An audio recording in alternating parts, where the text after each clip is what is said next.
গল্পটা শুরু হয়েছিল প্যারিসের একটি ছোট্ট শহর থেকে, যার রুমের দেয়াল জুড়ে ছিল ক্রিস্টিয়ানো রোনালদোর পোস্টার। কিন্তু সে শুধু ভক্ত হতে চায়নি, সে চেয়েছিল একদিন দুনিয়া তাকেও ওই একই উচ্চতায় দেখুক। অনেকেই তাকে ফুটবলের পরবর্তী পেলে বলে ডাকতেন, কেউ বলতেন আধুনিক ফুটবলের দ্রুততম মানব। তিনি এমন একজন মানুষ যে তার পরিচয় গড়ে তুলেছেন তার অর্জনের মাধ্যমে। 2018 সালে মাত্র 19 বছর বয়সে ফুটবল বিশ্বের শ্রেষ্ঠত্বের মুকুট, ফিফা বিশ্বকাপ জয় কিংবা 2022 সালে কাতার বিশ্বকাপের ফাইনালের হ্যাটট্রিক। তার এমন অর্জন বিশ্বকে বুঝিয়ে দিয়েছিল যে বয়স কেবল একটি সংখ্যা মাত্র। বন্ধুরা, বলছিলাম এক হার না মানা যোদ্ধার কথা, যার নাম কিলিয়ান এমবাপ্পে। মেসি রোনালদোর যুগ শেষ হওয়ার পর যারা ভেবেছিল ফুটবল তার সৌন্দর্য হারাবে, তারা এখন তাকিয়ে আছে এই জাদুকরের দিকে, যাকে ইতিহাস মনে রাখবে ডানস্টেবল হিসেবে। তবে অনেকের মনেই প্রশ্ন জাগে যে কিভাবে একজন সাধারণ ছেলে নিজের স্বপ্ন আর পরিশ্রমকে পুঁজি করে পৌঁছে গেল সফলতার সর্বোচ্চ শিখরে। নবরবেস্কোপের আজকের ভিডিওতে আমরা তুলে ধরব ফুটবল বিশ্বের সুপারস্টার এমবাপ্পের শৈশবের লড়াই থেকে বিশ্বমঞ্চ কাঁপানো উত্থানের গল্প। 1998 সালের কথা। গোটা ফ্রান্স যখন তাদের প্রথম বিশ্বকাপ জয়ের উৎসবে মাতোয়ারা, ঠিক সেই সময় প্যারিসের এক অবহেলিত শহর বন্ডিতে জন্ম নিল একটি শিশু, যার নাম রাখা হলো কিলিয়ান এমবাপ্পে। ক্যামেরোনিয়ান বাবা আর আলজেরিয়ান মায়ের এই সন্তানের শৈশবটা মোটেও রূপকথার মতো ছিল না। বন্ডির অলিতে গলিতে বড় হওয়া মানেই ছিল হয় অপরাধের অন্ধকারে হারিয়ে যাওয়া, আর নয়তো আকাশ ছোঁয়ার স্বপ্ন দেখা। এমবাপ্পে দ্বিতীয় পথটাই বেছে নিয়েছিল। যখন তার বয়সী অন্য শিশুরা খেলনা নিয়ে ব্যস্ত থাকত, 6 বছরের ছোট্ট এমবাপ্পে তখন বৃষ্টিতে ভিজে ভিজে কাদাযুক্ত মাঠে ফুটবল নিয়ে প্র্যাকটিস করতেন। তার বাবা উইলফ্রেড নিজেও একজন কোচ ছিলেন। তিনি ছেলের পায়ের জাদুতে এক অপার সম্ভাবনা দেখতে পেয়েছিল। এমবাপ্পের শোয়ার ঘরের দেয়াল জুড়ে ছিল ক্রিস্টিয়ানো রোনালদোর অসংখ্য পোস্টার। সেই পোস্টারগুলো কেবল সাজসজ্জা ছিল না, সেগুলো ছিল তার অনুপ্রেরণার উৎস। তবে তিনি কেবল রোনালদো হতে চাননি, তিনি হতে চেয়েছিলেন তার চেয়েও বড় কিছু। অল্প বয়সেই রিয়াল মাদ্রিদের মতো বিশ্বসেরা ক্লাবগুলো থেকে ডাক আসলেও এমবাপ্পে আবেগতাড়িত হননি, কারণ সে জানত সফলতার সিঁড়ি বইতে হয় ধাপে ধাপে। মোনাকোর জার্সিতে যখন তিনি প্রথম মাঠে নামলেন, তখন পুরো ফুটবল বিশ্ব এক বিস্ময়কর বালককে আবিষ্কার করলো। মাত্র 17 বছর বয়সে এই কিংবদন্তি থিয়েরি অরির রেকর্ড ভেঙে তিনি বুঝিয়ে দিয়েছিলেন তিনি ফুটবল বিশ্বে রাজত্ব করতে এসেছেন। এরপর 2018 সালের ফুটবল বিশ্বকাপ। এমবাপ্পের বয়স তখন সবেমাত্র 19 বছর। যে বয়সে সাধারণ ছেলেরা নিজের ক্যারিয়ার নিয়ে দুশ্চিন্তা করে, সেই বয়সে এমবাপ্পে কাঁধে তুলে নিয়েছিলেন গোটা ফ্রান্সের স্বপ্ন। আর্জেন্টিনা বনাম ফ্রান্সের ম্যাচে তার খেলা দেখে এক ধারাভাষ্যকার চিৎকার করে বলেছিলেন, he is a Sonic broom. 1998 সালের পর দ্বিতীয় কোনো কিশোর হিসাবে বিশ্বকাপের নকআউটে জোড়া গোল করে সে নিজের প্রতিভার জানান দিল সবাইকে। সেই বিশ্বকাপটা ফ্রান্স জিতল, ফাইনালেও এমবাপ্পে গোল করল। যখন সে বিশ্বকাপের সোনালি ট্রফিটা উঁচিয়ে ধরল, তখন মোনাকো থেকে প্যারিসের সেন্ট জার্মেই কিলিয়ান এমবাপ্পে বনে গেল বিশ্বের সবচেয়ে দামি ফুটবলারদের একজন। আমরা প্রায় সময় বলি এখনও সময় হয়নি বা আমি এখনও ছোট, কিন্তু এমবাপ্পে প্রমাণ করেছেন আপনার বয়স কত সেটা কোনো ফ্যাক্ট নয়, আপনার দক্ষতা কতটুকু সেটাই আসল ফ্যাক্ট। যদি আপনার 100% প্রস্তুতি থাকে, তবে সুযোগ আপনার দরজায় কড়া নাড়তে বাধ্য। দুনিয়া আপনাকে আপনার বয়স দেখে সুযোগ দেবে না, দুনিয়া আপনাকে আপনার যোগ্যতা দেখে সুযোগ দেবে।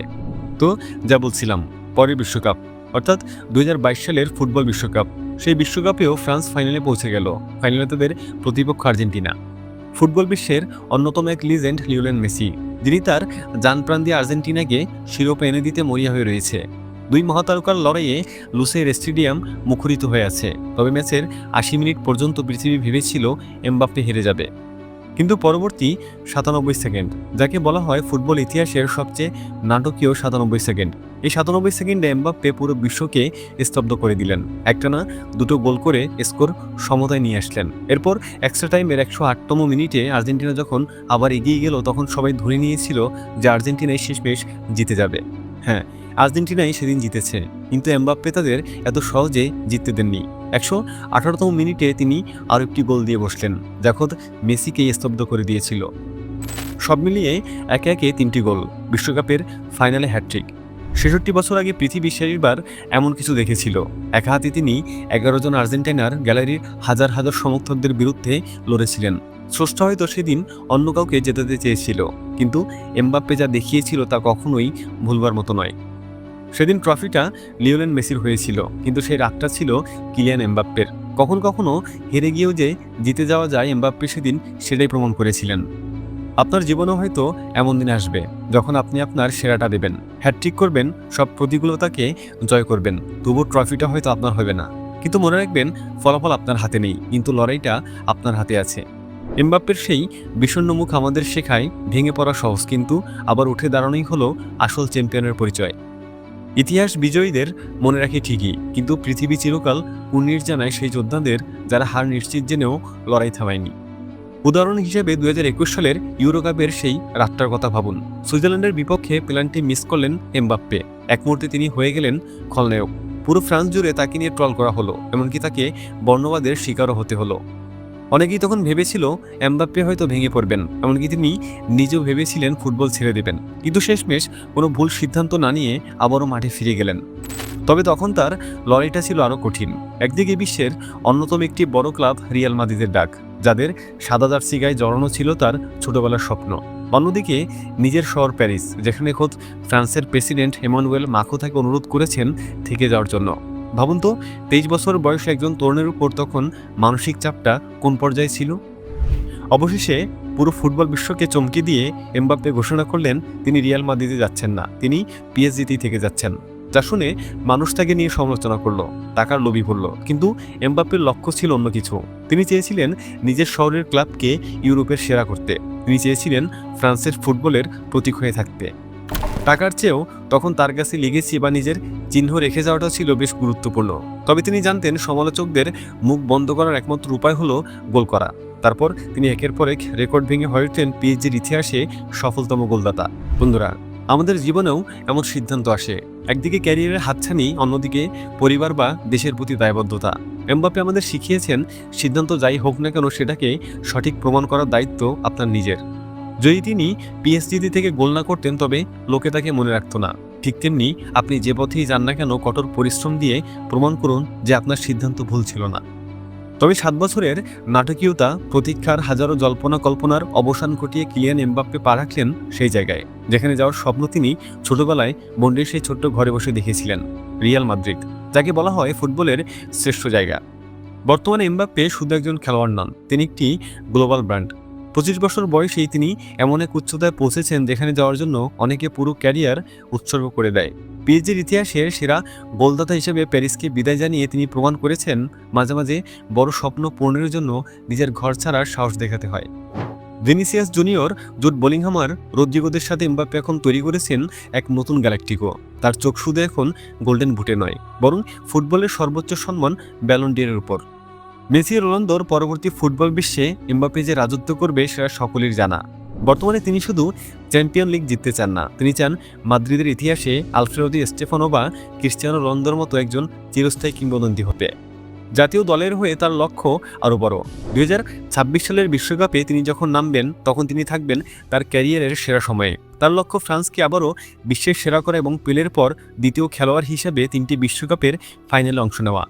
এমবাপ্পের বর্তমান অবস্থা আমাদের শেখায় সবকিছুর একটা সঠিক সময় আছে।